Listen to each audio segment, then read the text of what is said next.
رحیم السلام علیکم. It is class 6 subject general English. Topic ہمارا ہے the story of the hills. Page number 129 پڑھنا ہے آج ہمیں. Let's see now. But why I asked surprisingly.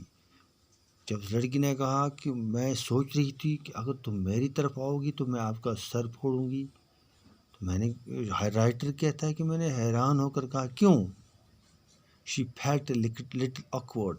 I had heard that city people who come here are selfish, and since you are also from the city, I thought.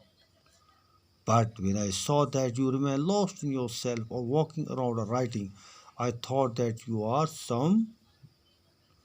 تو میرا یہ کچھ عجیب سے بہیو کیا اس نے بچی نے کہا میں نے سنا ہے کہ جو شہر سے لوگ آ رہے ہیں وہ خود غرض ہوتے ہیں، تو میں نے سوچا آپ بھی شہر سے ہو تو آپ بھی ایسے ہی ہوں گے. لیکن میں نے جب آپ کو دیکھا اپنے آپ میں کھوئے رہتے ہو، ادھر ادھر گھومتے ہو، کچھ لکھتے رہتے ہو، تو میں نے سوچا آپ شاید ایسے نہیں ہو.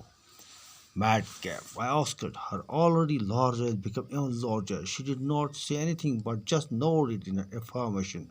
But who are you? Madcap. جو ہی میں نے کہا تو اس کی جو بڑی بڑی آنکھیں اور بڑی ہو گئی، وہ آنکھیں پھاڑ کر دیکھنے لگی.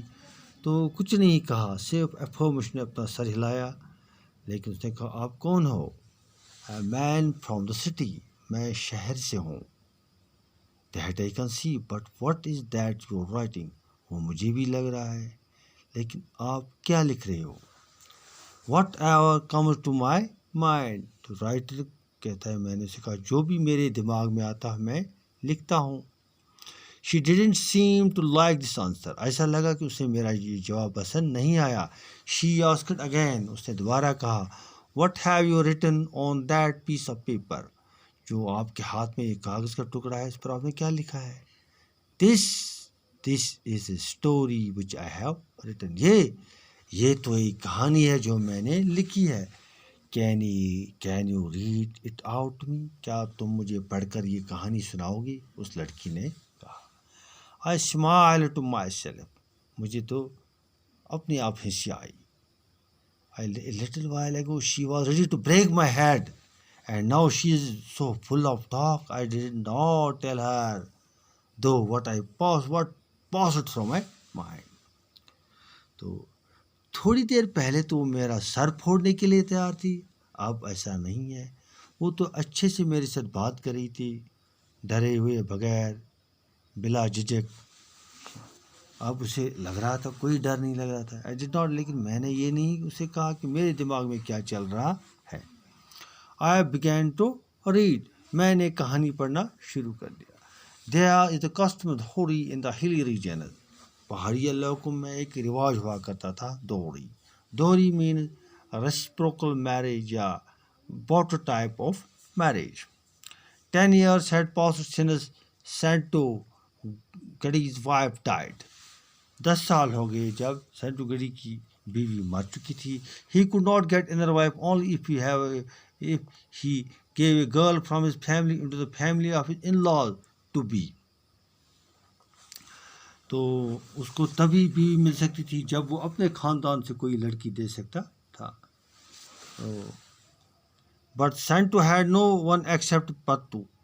سینٹو کے پاس پٹو کے بغیر کوئی نہیں تھی. His little niece, اس کی چھوٹی بھتیجی, and who would inherit and take care of all his land and belongs after him. وہ سوچ رہا تھا کہ میری اتنی جائیداد ہے، میرے بعد کون خیال رکھے گا اس کا. He had kept a woman, but she had also gone back to her people. اس نے ایک عورت رکھی تھی، وہ بھی اپنے لوگوں میں واپس چلی گئی. Without a son, there would be no one after his death. بیٹے کے بغیر اگر بیٹا نہیں ہوا تو میری مرنے کے بعد کون خیال رکھے گا اس سب جائیداد کا. اور to keep the name of his family going. اور ہمارے خاندان کیسے آگے بڑھے گا. I have to find a husband for Fatto. Fatto کے لیے مجھے اب ایک شوہر چاہیے. He thought if not today then tomorrow and if she had to be married one day then why not today. آج یا کل تو مجھے اس کی شادی کرنی ہی کرنی ہے. اگر شادی کرنی ہے تو پھر آج ہی کیوں نہیں. My home will become full of life again. میرا گھر دوبارہ بس جائے گا. Mastram, the village number is in need of wife, and this is in need of husband. Mastram جو نمبردار ہے اس کو بیوی کی ضرورت تھی اور اس کی سسٹر کو شوہر کی ضرورت تھی. Mastram is middle aged about 40 and my niece Parveen is about 10. Mastram کی عمر وہ ایک مڈل ایجڈ تھا, اس کی عمر 40 سال تھی اور میری جو بھتیجی تھی وہ 10 سال کی تھی. But what does it matter, پھر کیا فرق پڑتا ہے. گرلز گرو اپ پریٹی فاسٹ, وہ کہتا ہے کہ لڑکیاں جلدی بڑی ہو جاتی ہے. مسترام ہے استھما, اس کو ایک استھما کی بیماری ہے, نو ڈاؤٹ, اس میں کوئی شک نہیں ہے. But then who lives for, کون ہمیشہ رہتا ہے. All of has to go one day, ہر ایک کو ایک دن مرنا ہے. After Mastram goes but to میں فائنڈ دا ہسبینڈ, اگر وہ مر جائے گا تو پھر کو اور کوئی شوہر ملے گا. That is all about lesson. السلام علیکم.